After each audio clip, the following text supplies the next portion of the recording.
Alhamdulillah pada kesempatan malam hari ini Allah Subhanahu wa taala untuk yang kesekian kalinya memberikan kepada kita sekian banyak kenikmatan, wabil khusus nikmatan, dan terkhusus adalah dua nikmat yang kebanyakan di antara kita lalai daripada mensyukurinya, sebagaimana sabda Rasulullah SAW, ni'matani makbunun fihi ma katsirun minan nas. Ada dua nikmat yang kebanyakan manusia lalai daripadanya, as-sihah wal faraq, yaitu nikmat kesehatan dan juga nikmat waktu luang. Banyak manusia yang diberikan kesehatan oleh Allah Subhanahu wa taala, tapi mereka gunakan kenikmatan kesehatan tersebut untuk perkara-perkara yang mendatangkan murka Allah Subhanahu wa taala. Banyak yang menggunakan kesehatan dan kekuatan jasmaninya untuk berbuat maksiat kepada Allah Subhanahu wa taala. Begitu juga dengan nikmatul faraq, nikmat waktu luang. Banyak manusia yang diberikan waktu luang tapi digunakan untuk bermaksiat kepada Allah Subhanahu wa taala, digunakan untuk perkara-perkara yang tidak ada faedahnya. Oleh maka itu, sungguh beruntung sekali orang yang diberikan kedua nikmat tersebut, dua nikmat, yaitu nikmatus sehat, nikmat sehat, dan juga nikmat waktu luang, dan bisa digunakan di dalam ketaatan kepada Allah Subhanahu wa taala. Jamaah rahimani wa rahimakumullah, kita lanjutkan pembahasan kita dari kitab I'tiqad Ahli Sunnah karya Imam Ahmad bin Ibrahim Al-Ismaili Asy-Syafi'i. Ya, beliau adalah salah seorang ulama senior dalam madhab Syafi'i, ulama Syafi'iyah mutaqaddimin, ya, ulama-ulama Syafi'iyah yang paling awal, bukan yang paling akhir. Jadi kitab yang ada di hadapan kita ini adalah kitab yang berisi hujjah, kitab yang berisi dalil-dalil, kitab yang berisi perkataan Ahlus Sunnah, akidah Ahlus Sunnah wal Jamaah dengan bahasa yang sangat ringkas tapi padat makna. Dan kemarin kita buka kesempatan bagi yang menginginkan fotokopinya, kita akan berikan secara cuma-cuma. Kemarin baru satu yang mendaftar dan alhamdulillah ini tadi ada dua yang mendaftar. Insya Allah di pertemuan yang akan datang kita akan bawakan kitabnya. Jadi bahasa dalam kitab-kitab akidah, khususnya kitab-kitab akidah yang terdahulu, yang awal-awal, ya, ulama-ulama terdahulu, generasi pertama, kedua, ketiga, itu bahasanya mencocoki Al-Quran dan Sunnah. Bahasanya mencocoki Al-Quran dan As-Sunnah. Nanti kita akan sebutkan, ya. Beliau di sini mengatakan suatu perkataan yang perkataan tersebut mencocoki sebuah ayat atau mencocoki hadis. Jadi kalau kita baca kitabnya Syekh Muhammad bin Abdul Wahab juga seperti itu. Tidaklah beliau berkata di dalam kitabnya kecuali ada dalilnya dari Al-Quran dan dari As-Sunnah. Oleh maka itu salah satu ciri-ciri Ahlus Sunnah wal Jamaah, ya, tidaklah mereka berkata sesuatu di dalam agama kecuali ada dalilnya dari Al-Quran dan Sunnah. Oleh maka itu saya nasihatkan kepada anak pribadi dan kepada panjenengan semuanya, ya, apalagi yang sudah kenal ngaji, apalagi yang sudah kenal Sunnah, maka harus sering-sering belajar atau murajaah, mengulang-ulang lagi membaca kitab-kitab akidah. Karena akidah itu adalah pondasi. Ya, akidah itu adalah pondasi. Maka ya, seseorang itu harus terus mengulang-ulang membaca kitab akidah.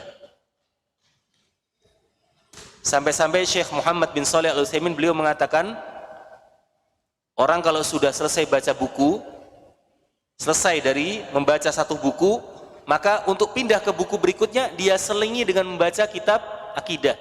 Di antaranya kitab-kitab yang ringkas seperti Kitabut Tauhid, Ushulus Tsalatsah, ya, Qawaidul Arba, ya, dimurojaah, dibaca terus.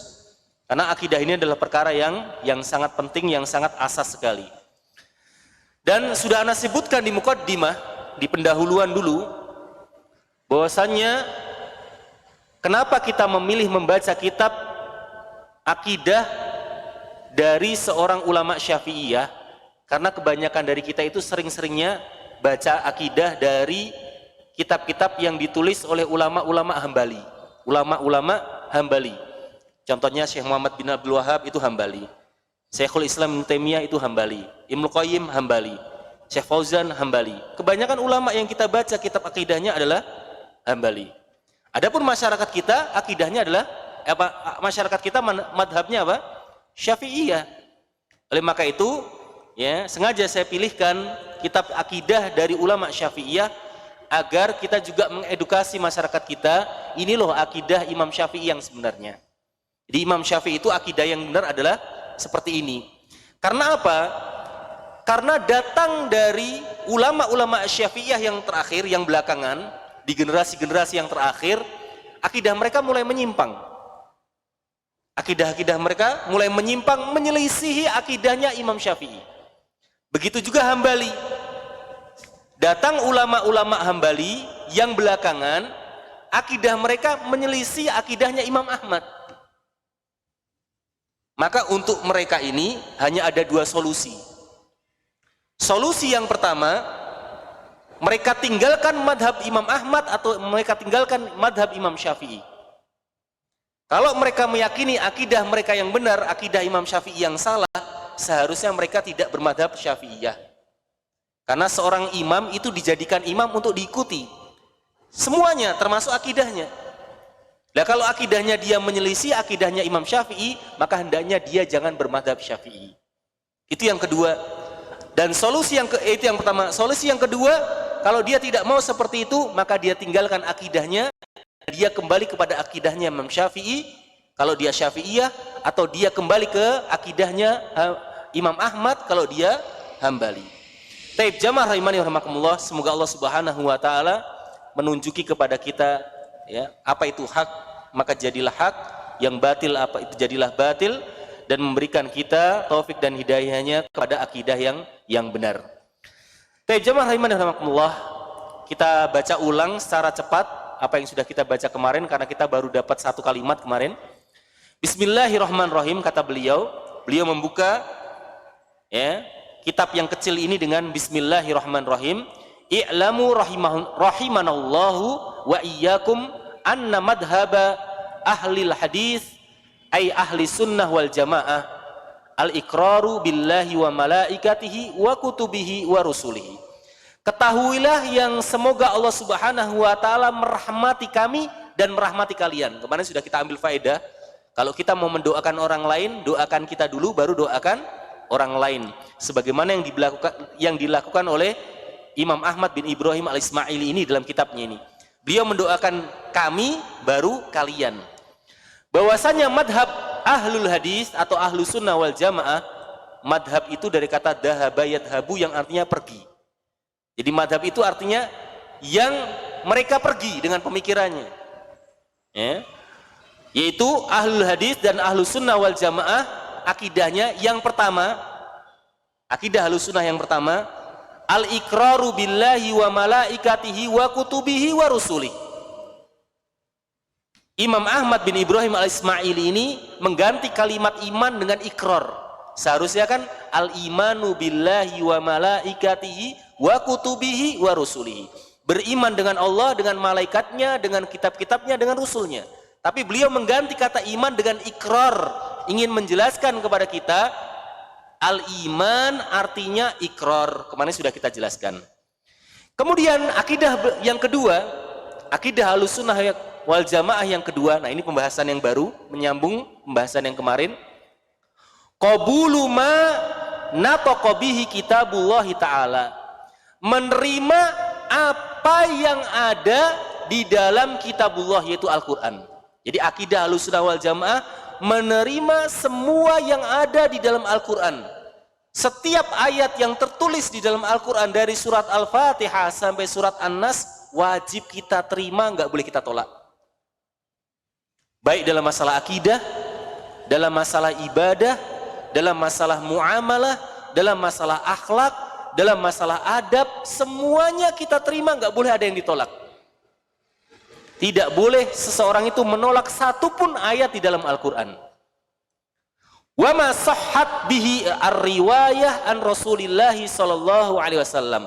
Begitu juga yang sahih yang datang dari riwayat, dari perkataan Rasulullah, dari Rasulullah sallallahu alaihi wasallam. Jadi kalau ada riwayat hadis derajatnya sahih, atau hasan dari Rasulullah, maka wajib diterima, nggak boleh ditolak. Dan tidak boleh dibedakan ini hadis ahad, ini hadis mutawatir, sebagaimana yang dilakukan oleh kelompok yang menyimpang. Mereka membagi hadis itu menjadi dua, hadis mutawatir dan hadis ahad. Hadis mutawatir itu hadis yang masyhur, hadis yang perawinya banyak. Kalau hadis ahad itu adalah hadis yang di setiap tingkatannya hanya ada satu perawi. Kenapa mereka ingin membagi hadis mutawatir menjadi mereka membagi hadis itu menjadi dua, mutawatir dan hadis ahad? Mereka mengatakan kalau hadis mutawatir itu harus diterima. Tapi kalau hadis ahad itu nanti dulu. Ya, harus dilihat-lihat dulu. Nah, ini maksud mereka membagi hadis mutawatir dan hadis ahad. Kalau Ahlus Sunnah wal Jamaah tidak membedakan antara hadis ahad mau hadis mutawatir mau hadis gharib mau hadis apapun, selama dia sahih, jalur sanadnya bersambung kepada Rasulullah, maka wajib diambil dalam perkara akidah, dalam perkara ibadah, dalam perkara muamalah, dalam perkara-perkara ya, semua yang ada di dalam agama. La ma'dila amma warada bihi, dan tidak ada ya, pembantahan terhadap apa yang ada di dalam Al-Quran maupun As-Sunnah. Tidak ada ruang untuk membantah, untuk berpaling dari apa yang ada di dalam Al-Quran dan Sunnah. Jadi apa yang ada di dalam Al-Quran dan Sunnah itu nggak boleh dibantah. Yang boleh dibantah adalah pendalilannya. Al-Quran dan Sunnah nggak boleh dibantah.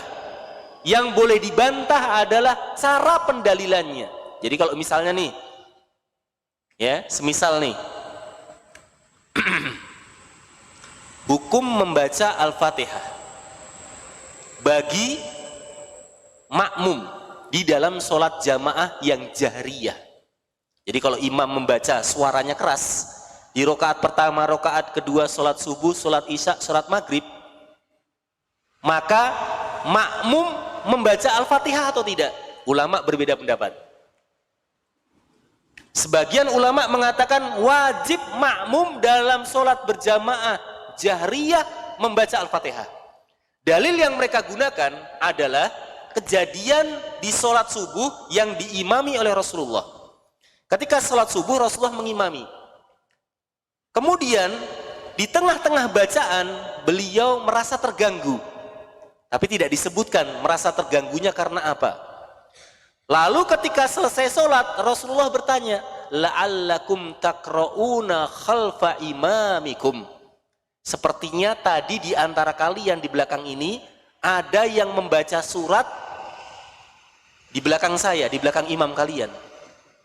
Maka para sahabat mengatakan, na'am, hadar rajul. Ya Rasulullah, ini orang ini yang baca surat di belakangmu. Apa kata Rasulullah SAW? La taf'alu, jangan engkau lakukan illa bi fatihatil kitab, kecuali Al-Fatihah. Fa innahu ya, fa inna solata la solata liman lam yaqra bi fatihatil kitab. Karena sesungguhnya tidak ada solat, artinya tidak sah solat bagi yang tidak baca Al-Fatihah. Maka ulama berpendapat makmum, munfarid, imam wajib baca Al-Fatihah. Paham? Lalu datang kelompok kedua mengatakan enggak wajib baca Al-Fatihah. Kenapa? Karena Allah Subhanahu wa taala mengatakan faqra ma tayassara minal Qur'an. Bacalah apa yang mudah dari Al-Qur'an. Berarti kalau yang mudah bagi dia qul huwallahu ahad, ya baca qul huwallahu ahad aja, enggak usah baca Al-Fatihah. Dan ini pendapat Abu Hanifah. Abu Hanifah berpendapat membawakan pendapatnya dengan membawa ayat faqra ma tayassara minal Qur'an. Bacalah apa yang mudah dari Al-Qur'an. Apa yang menurutmu mudah dari Al-Qur'an? Saya belum bisa Al-Fatihah. Al-Fatihah kepanjangan. Yang saya bisa baru qul huwallahu ahad. Oh berarti kamu baca qul huwallahu ahad, enggak perlu baca Al-Fatihah. Menurut Abu Hanifah sah salatnya. Nah, apakah pendapat Abu Hanifah ini boleh dibantah? Boleh. Ketika kita membantah Abu Hanifah, yang kita bantah bukan ayatnya tadi, tapi apanya? Pendalilannya. Paham? Jadi kalau kita membantah, itu bukan membantah ayatnya, bukan membantah hadisnya, tapi yang kita bantah apa? pendalilan dengan ayat dan hadis tersebut. Adapun Al-Quran dan hadis nggak boleh dibantah. Tidak boleh kita katakan, oh hadisnya nggak benar nih. Padahal para ulama mengatakan hadisnya sahih. Nggak boleh kita katakan, oh nggak benar nih hadisnya. Nggak benar. Idza dakhala ad-dubab fi ina'i ahadikum. Kalau masuk lalat ke salah satu bejana kalian, misalnya gelas, masuk lalat, maka apa yang harus dilakukan? Dicelupkan lalatnya. Karena di salah satu sayap lalat itu ada racunnya, ada penyakitnya, dan di sayapnya yang lain ada apanya? Ada penawarnya. Lalu kita katakan, hadisnya nggak benar nih, Rasulullah nggak benar nih, hadisnya nggak benar. Padahal hadisnya sahih, tapi kita katakan hadisnya nggak benar ini, jorok, nggak sesuai dengan kedokteran misalnya, nggak boleh itu. Yang kita bantah adalah pendalilannya, bukan hadisnya. Bisa dipahami? Baik. Jadi Ahlus Sunnah wal Jamaah menerima ayat-ayat Al-Quran dan menerima hadis-hadis yang sahih yang datang dari Rasulullah SAW dan tidak ada ruang untuk berpaling dari keduanya. Wala sabila ila raddihi, dan juga tidak ada tempat atau tidak ada jalan untuk membantahnya. Id kanu ma'murina bittiba'il kitabi was sunnah. Oleh maka itu ahlu sunnah itu diperintahkan untuk mengikuti ahlu sunnah, untuk mengikuti Al-Quran dan sunnah. Jadi seolah-olah pernyataan beliau ini adalah jawaban kepada orang yang bertanya kepada beliau, mengapa sih wahai Imam Ahmad Al-Ismaili, kenapa sih kita harus berpegang teguh dengan Al-Quran dan Sunnah? Kenapa kita tidak beragama dengan akal kita saja? Kenapa Al-Quran, kalau kita beragama, beribadah, berakidah, bermuamalah, harus dibangun di atas Al-Quran dan Sunnah? Kenapa kita nggak pakai akal kita saja? Kita itu manusia dikaruniai akal. Maka jawabannya yang pertama, kanu ma'murina bittiba'il kitabi was sunnah. Beliau jawab, karena kita itu diperintahkan untuk berpegang teguh mengikuti Al-Quran dan Sunnah. Kata Allah Subhanahu wa Ta'ala, ya ayyuhalladzina amanu ati'ullaha wa ati'ur rasul wa ulil amri minkum fa in tanaza'tum fi syai'in farudduhu ilallahi farudduhu ilallahi wa rasul in kuntum tu'minuna billahi wal yaumil akhir. Dzalika khairun wa ahsanu ta'wila. Wahai orang-orang yang beriman, taatilah Allah, taatilah Rasul, dan taatilah ulil amri di antara kalian. Kalau kalian berselisih dalam masalah agama, farudduhu, maka kalian kembalikan perselisihan tersebut ya kepada Allah, yaitu Al-Quran, war Rasul, kepada hadis. Jadi ayat ini jelas sekali. Ya, bahwasanya agama ini dikembalikan kepada Al-Quran dan kepada As-Sunnah. Baik, kemudian madmunan lahum al-huda fihima, maka mereka yang berpegang teguh dengan Al-Quran dan Sunnah dijamin mendapatkan hidayah. Jadi kalau kita mau dapat hidayah, itu kita berpegang dengan Al-Quran dan Sunnah. Anak ulangi, kalau kita mau mendapatkan hidayah dari Allah, maka kita berpegang teguh dengan Al-Quran was Sunnah. Dan barang siapa ya yang dia berlepas diri dari Al-Quran dan Sunnah, atau hanya mengambil sebagian dan membuat sebagian ayat, mengambil sebagian hadis dan mencampakkan hadis yang lain, maka niscaya dia akan tersesat dari jalan yang lurus. Jamaah rahimani wa rahimakumullah, Allah Subhanahu wa Ta'ala mengatakan, falyahdharil ladina yukhalifuna an amrih an tusibahum fitnah au yusibahum adabun alim. Perhatikan ini, orang yang menyelisihi Al-Quran, kata Allah, maka dia akan ditimpa yang pertama fitnah, yang kedua adabun alim. Kata Allah Subhanahu wa Ta'ala, hendaknya dia itu memperingatkan, bukan memperingatkan, memberi peringatan, mewarning kepada orang-orang yang menyelisihi perintah Allah, yaitu Al-Quran. Maka kalau mereka melakukan hal tersebut, mereka akan mendapatkan fitnah. Nah, para ulama tafsir menafsirkan fitnah di ayat ini dengan yang pertama, kesesatan dan yang kedua kesyirikan. Tidaklah ada umat manusia di muka bumi ini yang menyelisih perintah Allah kecuali dia akan dihukum oleh Allah. Yang pertama kesesatan, yang kedua kesyirikan. Bisa kita perhatikan di sekitar kita. Orang yang menyelisih Al-Quran dan Sunnah, dia akan diadab oleh Allah. Yang pertama, dia akan terjatuh ke dalam kesesatan. Bahkan yang kedua lebih parah, dia akan terjatuh ke dalam kesyirikan. Au yusibahum adabun alim, dan nanti di akhirat dia akan terkena adab Allah Subhanahu wa taala. Taib, masyhudan lahum bi anna nabiyahum yahdi ila siratim mustaqim, dan mereka termasuk saksi bahwasanya nabi mereka itu memberi hidayah atau memberi petunjuk kepada jalan yang lurus. Datang dalam sebuah hadis yang redaksinya dalam bahasa Arab agak lupa bahwasannya Allah Subhanahu wa taala mengumpamakan sirat al-mustaqim, jalan yang lurus, itu di kanan kirinya ada pagar. Jadi Allah itu memberikan perumpamaan sirat al-mustaqim, jalan yang lurus, itu kanan kirinya ada pagar. Dan di pagar ini ada abwab, ada pintu-pintu. Kayak umpamanya kayak apa ya? Jalan tol. Jalan tol itu kan kanan kirinya ada pembatas tuh. Nah, di kanan kiri pembatas tersebut, di setiap jarak berapa itu ada pintu-pintunya. Ya mungkin kalau di jalan tol itu kayak ada exit tolnya gitu ya. Ini menuju ke sana, ini menuju ke sana, ini menuju ke sana, atau mungkin ke rest area. Ya ada pintu-pintunya. Kemudian fi babi hadas sirat, di pintu sirat mustaqim ini, maksudnya di ujungnya nanti, kalau kita sampai ujungnya, da'i, ada yang menyeru, ada suara yang menyeru, yang menyuruh kita untuk tetap berada di jalan tersebut dan jangan belok kanan, jangan belok kiri. Jadi di ujung jalan tersebut ada suara yang menyeru, jangan belok kanan, jangan belok kiri.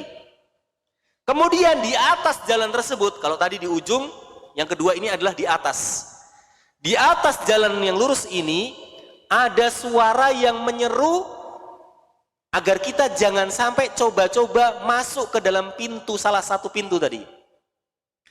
Kemudian Rasulullah SAW mengatakan bahwasannya sirat mustaqim itu, siratul mustaqim itu, jalan yang lurus itu, kemudian beliau mengumpamakan pagarnya tadi, kanan kirinya hududullah, batasan-batasan Allah, pembatas antara yang halal dan haram, antara yang haram dan yang wajib. Kemudian pintu-pintunya tadi, setiap pagar itu ada pintu-pintunya, itu adalah muharramat, perkara yang diharamkan. Ada pintu zina, ada pintu riba, ada pintu korupsi, ada pintu mencuri, ada pintu membunuh. Jadi pintu-pintu ini adalah pintu-pintu kemaksiatan. Kemudian suara yang menyeru yang di ujung pintu tadi itu adalah kitabullah, Al-Quran. Jadi Al-Quran itu menyuruh di ujung jalan untuk kita mengikuti jalan tersebut, jangan belok kanan, jangan belok kiri. Kemudian suara yang menyeru dari atas jalan itu adalah nafsun, jiwa kita yang senantiasa menyeru kita agar apa? Meniti jalan itu, jalan yang lurus tersebut menuju ke surganya Allah Subhanahu wa taala. Ini perumpamaan sirat al-mustaqim yang digambarkan oleh Rasulullah sallallahu alaihi wasallam. Muhaddirina fi mukhalafatihi al-fitnah wal adab al-alim, dan mereka muhaddarina diberikan peringatan, di warning terhadap bahaya menyelisihi Al-Quran dan menyelisihi As-Sunnah. Barang siapa yang menyelisihi, maka al-fitnata wal adab al-alim, mereka akan ditimpa oleh fitnah, tadi sudah kita sebutkan, dan ditimpa oleh adab al-alim, yaitu adab yang pedih. Taib jamaah rahimani wa rahimakumullah. Akidah yang ketiga, tadi yang kedua, sekarang yang ketiga.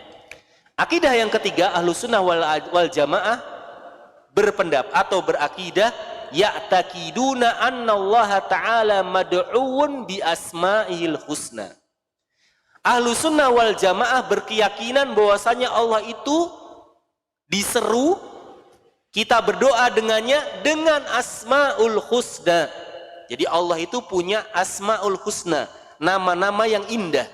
Dalilnya firman Allah Ta'ala dalam surat Al-A'raf dan juga dalam surat Thaha, walillahil asmaul husna fad'uuhu biha.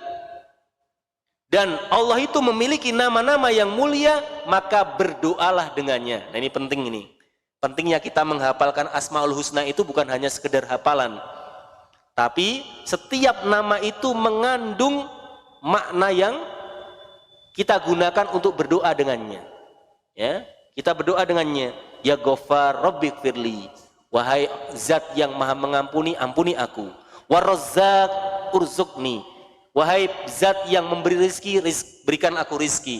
Jadi setiap kita berdoa, kita awali dengan Asmaul Husna. Karena memang perintahnya seperti itu di dalam surat Al-A'raf ayat yang ke-18. 180.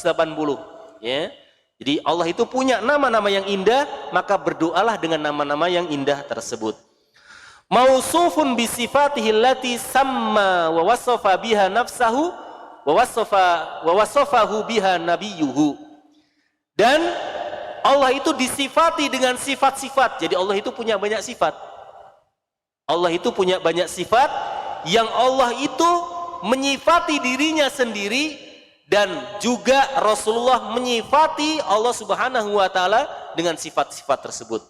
Jadi dari mana kita tahu sifat Allah? Yang pertama dari Al-Qur'an, yang kedua dari perkataan Rasulullah sallallahu alaihi wasallam.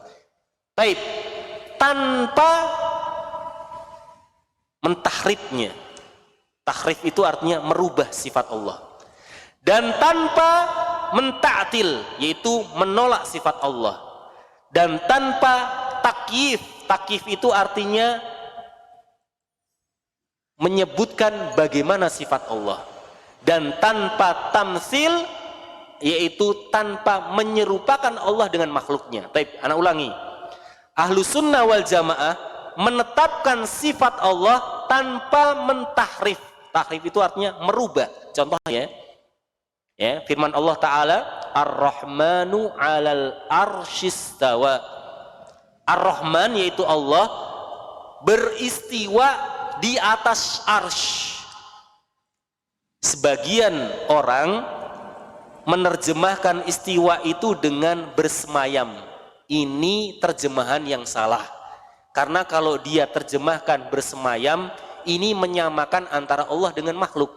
Lalu apa makna istiwa? Wallahu a'lam, gak ada padanan katanya dalam bahasa Indonesia. Intinya istiwa itu berada di atas sesuatu, tapi tidak membutuhkan sesuatu tersebut. Beda kalau kita berada di atas genteng. Berarti kita membutuhkan genteng. Karena kalau gentengnya disingkirkan, maka kita jatuh ke bawah. Ya, kita berada di atas jembatan. Kalau jembatannya digeser, maka kita jatuh. Tidak, Allah itu tidak membutuhkan ars. Berada di atas ars, tapi tidak membutuhkan ars. Ini mana istiwa. Wallahu alam, nggak tahu terjemahan bahasa Indonesianya apa. Tapi jangan kita terjemahkan bersemayam. Nah, beberapa kelompok yang menyimpang, mereka tidak menerima sifat istiwa. Nggak mungkin Allah itu berada di atas arsy. Karena Allah itu berada di mana-mana. Atau Allah itu nggak punya arah, nggak di atas, nggak di bawah, nggak di tengah, nggak di kanan, nggak di kiri. Maka mereka merubah lafadz istiwa ditambahi huruf lam menjadi istaula, yang artinya menguasai. Jadi ayat itu kalau dibaca oleh mereka, Ar-Rahmanu 'alal arsyistaula. Sesungguhnya Allah itu Ar-Rahman menguasai arsy. Jadi mereka rubah kata istiwa yang artinya di atas arsy, dirubah menjadi Allah Ar-Rahman itu menguasai arsy. Ini namanya tahrif. Merubah kata di dalam Al-Quran dengan ditambahi atau dikurangi. Nah ini nggak boleh. Termasuk yang dilarang oleh Allah Subhanahu wa Ta'ala. Kemudian ta'til. Ta'til itu artinya mengingkari. Mengingkari nama Allah Subhanahu wa Ta'ala. Contoh, ya. Misalnya turunnya Allah, nuzul, Allah itu turun di sepertiga malam yang terakhir. Lalu mereka tolak, ya nggak mungkin Allah itu turun. Ya, nggak mungkin Allah itu apa? Turun ke dunia di sepertiga malam yang terakhir. Karena menurut logika mereka, sepertiga malam yang terakhirnya Indonesia berbeda dengan sepertiga malam terakhirnya misalnya mana? Cina, sepertiga malam terakhirnya Saudi, sepertiga malam terakhirnya Amerika, berbeda-beda. Maksud setiap malam Allah turun di tempat-tempat yang berbeda. Maka mereka tolak sifat nuzul, sifat turunnya Allah. Ini namanya ta'til. Kemudian ada yang namanya takyif. Takyif itu artinya menanyakan. Ya, Allah punya mata. Matanya Allah gimana? Matanya Allah gimana? Ini nggak boleh. Bertanya seperti ini tidak boleh. Allah istiwa di atas ars. Bagaimana istiwanya Allah? Apakah Allah sambil berbaring? Allah sambil bersila? Allah sambil berdiri? Nah, ini nggak boleh. Ya, menanyakan bagaimana sifatnya Allah tidak boleh. Kemudian yang terakhir, yang keempat adalah tamtsil, menyerupakan sifatnya Allah dengan sifatnya makhluk. Misalkan disebut Allah itu punya dua tangan, berarti tangannya kayak tangan manusia, bentuknya sama kayak tangannya manusia. Nah, ini tidak boleh. Ya, sebagian menyebutnya tasbih, sebagian menyebutnya tamtsil. Tidak boleh menyerupakan sifat Allah dengan sifatnya makhluk. Laisa kamitslihi syai'un. Sesungguhnya Allah itu tidak ada yang serupa dengannya. Maka tidak boleh disamakan antara Allah dengan makhluk. Kemudian akidah yang keempat, khalaqa Adam biyadih. Allah menciptakan Adam dengan tangannya. Ini menunjukkan Allah punya tangan. Dan Adam diciptakan oleh Allah dengan tangannya. Di antara dalilnya adalah surat Shad ayat ke-75. Qala ya iblis. Allah berkata kepada iblis, ma mana'aka antas juda lima khalaqtu biyadayya. Apa yang menghalangimu dari sujud kepada makhluk yang aku ciptakan dengan dua tanganku? Jelas sekali ini di dalam surat Shad ayat 75. Nanti baca di rumah. Apa yang menghalangimu ketika seluruh malaikat sujud kepada Adam, hanya iblis yang nggak sujud kepada Adam? Maka Allah mengatakan kepada iblis, apa yang menghalangimu dari untuk bersujud kepada makhluk yang aku ciptakan dengan kedua tanganku? Ini di sini jelas sekali disebutkan Allah punya dua tangan. Astakbarta am kunta minal alin. Apakah engkau sombong atau engkau merasa yang paling tinggi? Termasuk makhluk yang tinggi. Berkata Imam Ahmad, lam yahluk daruhin biyadaihi ghairuh atau ghairah. Berkata Imam Ahmad, tidaklah Allah menciptakan makhluk yang punya ruh. Makhluk yang punya ruh itu apa? Malaikat, manusia, jin, binatang. Tidaklah Allah menciptakan makhluk yang punya ruh kecuali Adam. Dalam hadis yang lain dikuatkan, hadis yang diriwayatkan oleh Imam Darimi, Al-Lalakai dan Al-Ajuri dan selainnya dengan sanad yang sahih dari sahabat Abdullah bin Umar radhiyallahu anhu. Perhatikan ini, sangat jelas sekali di sini. Khalaqallahu arba'ata asya biyadih. Allah ciptakan empat makhluknya dengan tangannya. Ini dalil kedua. Tadi dari Al-Quran, sekarang dari hadis. Tidaklah Allah ciptakan empat makhluknya dengan tangannya. Dengan tangannya, disebutkan dengan tangannya, yaitu arsy. Arsy Allah ciptakan dengan tangannya. Yang kedua, al-qalam, pena yang digunakan untuk menulis catatan takdir. Menulis segala sesuatu dari mulai diciptakannya alam semesta sampai akhir nanti ditulis oleh kolam ini, pena ini. Wa aden, janatul aden, surga Aden. Kalau orang seberang bilangnya Eden, orang sebelah bilangnya apa? Eden. Asal jangan diganti A saja.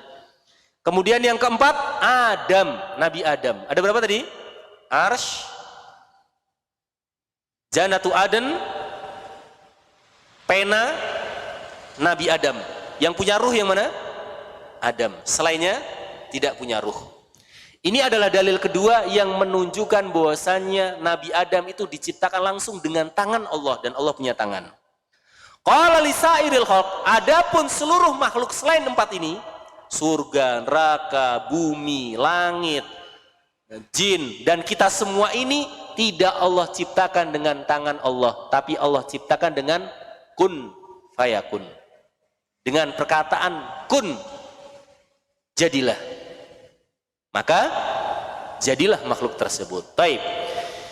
Itu akidah yang keempat. Akidah yang kelima, Ahlus Sunnah wal Jamaah akidahnya adalah yadahu mabsutotan. Kedua tangan Allah itu terbentang.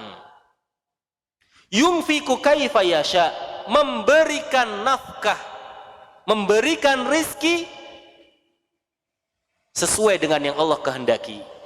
Bila i'tiqadi kaifin, tanpa mempertanyakan tangan Allah itu gimana, terbentangnya gimana. Jangan ditanya yang seperti itu. Akidah Ahlussunnah wal Jamaah tidak menanyakan bagaimana terbentangnya tangan Allah. Ana sudah sebutkan di mukadimah tadi, tidaklah akidah Ahlussunnah wal Jamaah kecuali mencocoki Al-Quran atau mencocoki hadis. Di antaranya akidah yang kelima ini, perkataan beliau yadahu mabsutotan, kedua tangan Allah itu terbentang, ini diambil dari firman Allah Ta'ala dalam surat Al-Ma'idah ayat ke-64. Wa qalatil yahudu yadullahi maglulatan. Berkata orang-orang Yahudi, semoga Allah melaknat mereka, tangan Allah itu terbelenggu, terikat. Orang Yahudi bilang tangan Allah itu terbelenggu. Ghullat aidihim, sesungguhnya yang terbelenggu itu adalah mereka, yaitu orang-orang Yahudi, kata Allah. Jadi Allah balas perkataan mereka dengan mengatakan sesungguhnya yang terbelenggu itu ya tangan-tangannya mereka, orang-orang Yahudi. Lu'ainu bima qalu, mereka dilaknat dengan apa yang mereka ucapkan.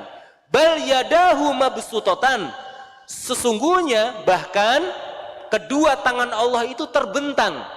Yunfiku kaifa yasha, memberi rizki sebagaimana yang Allah kehendaki. Jamaah rahimani rahimakumullah. Oleh maka itu akidah Ahlussunnah wal Jamaah meyakini Allah memiliki dua tangan, tapi tidak boleh ditanya tangan Allah seperti apa.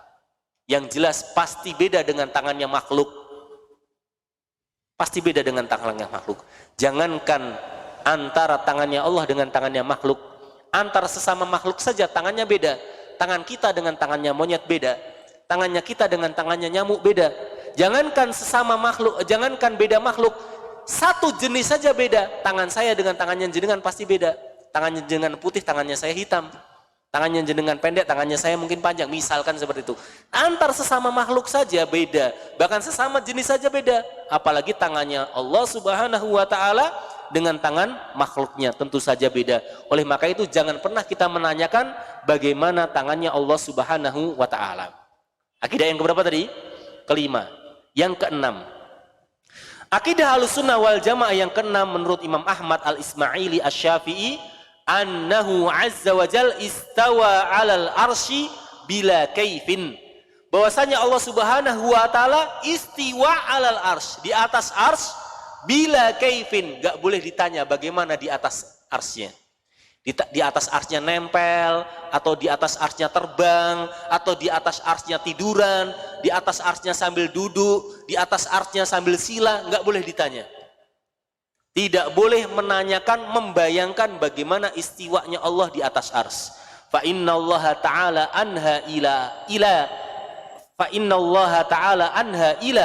annahu istawa 'alal ars wa lam yadhkur kaifa kana istiwa'uhu. Jadi Allah itu paling puncak. Enggak ada lagi yang di atas Allah Subhanahu wa Ta'ala. Di bawahnya Allah arsy, di atasnya Allah tidak ada apa-apa. Tidak ada makhluk di atas arsy Allah Subhanahu wa Ta'ala. Walam yadhkur kaifa kana istiwa'uhu, dan tidak disebutkan ya, bagaimana istiwa Allah Subhanahu wa Ta'ala. Tidak pernah disebutkan dalam Al-Quran dan hadis bagaimana istiwanya Allah Subhanahu wa Ta'ala. Al-Imam Baghawi, beliau ulama yang masyhur dengan tafsir Al-Baghawi, ya, juga telah masuk ulama hadis. Beliau menjelaskan, "Tsamma istawa 'alal ars, tsumma istawa 'alal ars." Qala Kilabi al-Muqatil, berkata al-Muqatil al-Kilabi, makna istawa adalah istaqarra. Ini pendapat istawa menurut kelompok-kelompok yang menyimpang. Mereka menafsirkan istawa itu yang pertama istaqarra, artinya Allah itu tetap. nggak bergerak. Jadi mereka maknai istawa itu artinya diam, nggak bergerak. Ada lagi Abu Ubaidah mengatakan istawa itu artinya naik. Jadi kalau disebutkan Ar-Rahmanu 'alal arsy istawa itu artinya Allah itu naik ke atas arsy. Wah, ini bahaya ini. Ya, menafsirkan istiwa itu sebagai naik, manjat. So'ida itu artinya manjat, naik. Ya, So'idal jabal, naik gunung. Di seolah-olah Allah itu naik arsy. Kemudian orang-orang Mu'tazilah mereka mengatakan istiwa itu adalah istila atau istaula, menguasai. Tadi kita sebutkan ya bahwasanya mereka mengatakan istiwa itu artinya menguasai arsy. Adapun ahlu sunnah wal jamaah mengatakan istiwa itu ya istiwa, yaitu di atas arsy. Abu Hanifah imamnya madhab Hanafi, beliau mengatakan nukirru bi anna Allah ta'ala alal arsh istawa min ghairi an yakuna lahu hajah. Ahlu sunnah, kami madhab Hanafi ya, meyakini, menetapkan bahwasanya Allah itu di atas ars beristiwa. Imam Syafi'i, perhatikan ini, Imam Syafi'i beliau mengatakan, berwasiat, hadihi wasiyatu Muhammad bin Idris Asy-Syafi'i. Ini adalah wejangan Muhammad bin Idris Asy-Syafi'i. Nama asli beliau adalah Muhammad, tapi kondangnya Imam Syafi'i. Aslinya namanya adalah Muhammad bin Idris. Berwasiat, ausa annahu yashhadu alla ilaha illallah wahdahu la syarikalah wa anna Allah azza wa jalla yura fil akhirah yanduru ilaihi almu'minuna inan jiharan yasma'una kalamahu wa annahu fauqal arsh. Lihat perkataan beliau yang terakhir, beliau mengatakan Allah itu di atas arsh. Ini akidah Ahlussunnah wal Jamaah yang banyak diselisihi oleh kebanyakan manusia yang mengatakan Allah di mana-mana, Allah di dadaku, Allah di dadamu. Allah itu nggak ada arah, nggak memiliki tempat, nggak di atas, nggak di bawah, nggak di sana, nggak di kiri, nggak di tengah. Ya, ini adalah akidah kebanyakan orang. Adapun Ahlussunnah wal Jamaah yang terdahulu dan sebagian yang sekarang meyakini Allah itu di atas arsy. Allah itu di atas arsy. Baik. Kemudian wa annahu, akidah yang ketujuh, wa annahu maliku khalqihi, sesungguhnya Allah itu penguasa makhluknya. Tidak ada penguasa yang paling berkuasa di atas penguasa kecuali Allah. Makanya kita katakan maliki yaumiddin. Ya. Dalam riwayat yang dalam ayat yang lain, malikin nas, rajanya manusia. Maliki yaumiddin, yang menguasai hari akhir. Artinya Allah itu penguasa bagi makhluk-makhluknya. Wa ansha'ahum la an hajatin ila ma khalaqa, dan Allah itu menciptakan mereka, menciptakan makhluk tanpa ada kebutuhan terhadap makhluk tersebut. Jadi Allah menciptakan manusia, Allah nggak butuh pada manusia. Bahkan Allah menciptakan malaikat, Allah nggak butuh kepada malaikat. Kita kenal yang namanya malaikat kan punya tugas-tugas ya. Malaikat Jibril menyampaikan wahyu, malaikat ini tugasnya ini, malaikat ini menjaga surga, malaikat ini menjaga neraka, malaikat ini menurunkan hujan. Tapi seandainya tidak ada mereka, Allah tidak butuh kepada mereka. Allah itu cukup dengan mengatakan kun fayakun turun hujan. Kun fayakun Jibril wahyu itu tersampaikan kepada Rasulullah. Jadi sekalipun tidak ada malaikat, bahkan sekalipun tidak ada Rasul di muka bumi ini, kalau Allah katakan kun, maka terjadi. Maka ketika Allah ciptakan malaikat, Allah ciptakan manusia, Allah ciptakan Rasul, Allah ciptakan binatang, Allah ciptakan gunung, itu bukan berarti Allah membutuhkan kepada makhluk tersebut. Sama sekali tidak. Ya, sama sekali tidak. Ini adalah akidah Ahlussunnah wal Jamaah. Lali ma'nan da'ahu ila an khalaqahum, dan tidak juga untuk satu sebab yang membuat Allah menciptakan mereka. Tapi kalau hikmah iya, tapi kalau sebab tidak. Makanya ini bahasanya agak sedikit dalam ini, membedakan antara sebab dengan hikmah. Jadi kita tidak boleh bertanya kenapa Allah ciptakan manusia, itu pertanyaan yang tidak boleh. Kenapa Allah ciptakan setan, ini pertanyaan yang nggak boleh. Setan itu kan ganggu manusia ya. Kenapa sih Allah ciptakan setan? Nah itu nggak boleh pertanyaan seperti itu. Tapi kalau kita ganti pertanyaannya, apa hikmah Allah menciptakan manusia? Apa hikmah Allah menciptakan setan? Atau kita ganti pertanyaannya, apa tujuan Allah menciptakan setan? Apa tujuan Allah menciptakan manusia? Itu pertanyaan boleh. Itu pertanyaan boleh. Tapi kalau apa sebab, itu tidak boleh. Tidak boleh. Tapi kalau apa tujuan atau apa hikmah, itu boleh. Sebagaimana firman Allah Ta'ala, wa ma khalaqtul jinna wal insa illa liya'budun. Tidaklah kami ciptakan jin dan manusia kecuali untuk beribadah kepadaku. Maksud untuk beribadah kepadaku ini adalah tujuan atau hikmah.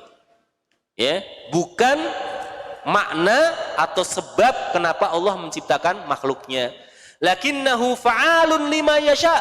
Tetapi Allah itu maha berkehendak terhadap apa yang Allah inginkan. Wa yahkumu ma yurid, dan Allah itu menghukumi apa yang Allah inginkan. Di sini disebutkan yasha dan disebutkan yurid. Yasha itu masyiah, yurid itu iradah. Nah, ini harus kita ketahui nih. Dalam akidah ada istilah masyiah, kehendak, ada istilah iradah. Itu kalau diterjemahkan bahasa Indonesia juga artinya kehendak. Tapi bedanya masyiah itu tidak terbagi. Kalau iradah terbagi menjadi dua. Namanya iradah kauniyah dan iradah syar'iyah. Iradah kauniyah itu adalah sesuai dengan kenyataan. Tapi kalau iradah syar'iyah, apa yang diinginkan Allah? Allah menginginkan semua makhluknya masuk surga. Tapi iradah kauniyah, kenyataannya kan nggak seperti itu. Ada yang masuk neraka, ada yang masuk surga. Allah menginginkan kita semua ini taat kepadanya. Tapi iradah kauniyahnya, kenyataannya ada yang Allah sesatkan, ada yang Allah beri hidayah. Nah, ini namanya iradah kauniyah, iradah syar'iyah. Dan masyiah itu masuknya ke iradah kauniyah. La yus'al amma yaf'al. Tidak boleh ditanya kenapa Allah menciptakan ini dan menciptakan itu. Apa yang diperbuat Allah nggak boleh ditanya. Dan nggak boleh dimintai pertanggungjawaban. Hei Allah, kamu ciptakan orang-orang Yahudi. Sekarang mereka berbuat kerusakan di muka bumi ini.